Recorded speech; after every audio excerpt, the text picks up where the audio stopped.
Bonjour, Tania Kraniowski, je suis l'auteur d'Enfants de nazis, que je suis ravie de vous présenter aujourd'hui. Pour la rédaction de cet ouvrage, j'ai utilisé toutes les sources disponibles, qu'elles soient judiciaires ou extrajudiciaires. Pour les premières, j'ai utilisé les procès-verbaux du procès de Nuremberg, mais également les procès-verbaux des procès en dénazification dont ont fait l'objet les mères de certains des protagonistes de mon ouvrage. Afin de contextualiser la position de chacun dans le Troisième Reich, j'ai repris des éléments de biographie de leur père, et enfin, j'ai utilisé des interviews que certains avaient données à l'époque avant de se retrancher définitivement dans le silence.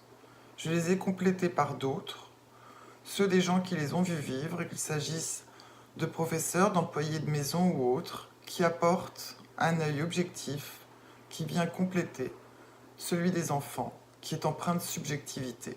J'ai voulu évoquer les différentes attitudes qu'ont adoptées ces enfants afin de vivre avec une histoire qui les dépasse largement autour du thème central de la responsabilité et de la culpabilité.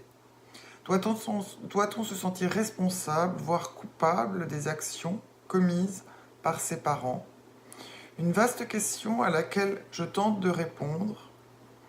On constate dans ce livre que les enfants adoptent parfois des positions diamétralement opposées, puisque certains parviennent à rejeter fermement l'action paternelle tout en préservant l'amour qu'ils portent à leur père, alors que d'autres ne peuvent aimer un monstre et nient cette face sombre afin de préserver leur amour inconditionnel. D'autres enfin basculent dans le rejet et la haine sans retenue. Ainsi certains ne renient rien et d'autres empruntent le chemin de la spiritualité en devenant prêtre, rabbin ou en se convertissant au judaïsme, probablement pour rejoindre la communauté des victimes. D'autres enfin ont préféré se faire stériliser afin de ne pas transmettre les gènes du mal, alors que d'autres ont été incapables de faire face à cette histoire et ont opté pour le suicide.